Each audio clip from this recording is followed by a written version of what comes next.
Your paying audience is not always going to be nice and bubbly and wonderful to you and always excited to talk to you and they just want to connect. No. Your paying client audience, whatever that audience is, the ones that are willing to transact with you, are not always going to be happy.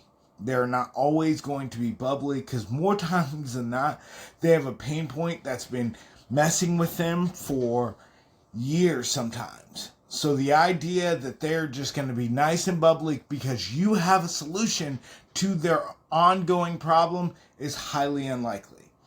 More times than not, you're going to find there are more negative people inside of your paying client base, inside of that consumer base that wants to do business with you. There's going to be more negativity in there than positivity. It's not necessarily that you want to filter those people out or you want to weed them out. You want to try your best to filter out consumer bases, but really the best path that you can go down is figuring out how to get the mean and nasty people, the ugly people, to say yes to you.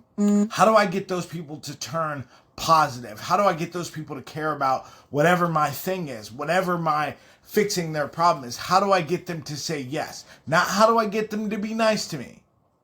Not how do I get them to want to talk to me? Not how do I get them to want to connect with me? How do I get those people to want to say yes to anything? That could be a micro commitment. That could be a sales meeting. That could be anything. It doesn't make a difference what it is. How do I get them to say yes? To move from no to yes. How do I get them to do that? And the sooner that you learn how to get negative people to turn into positive people, the more revenue you're going to generate. Where you're going to have a hard time generating revenue is for your brand. When you're having a hard time generating revenue for your brand is when you can't turn negative people into yeses. You're busy trying to get them to be positive. Don't try to get them to be positive. Just try to get them to want to solve their problem.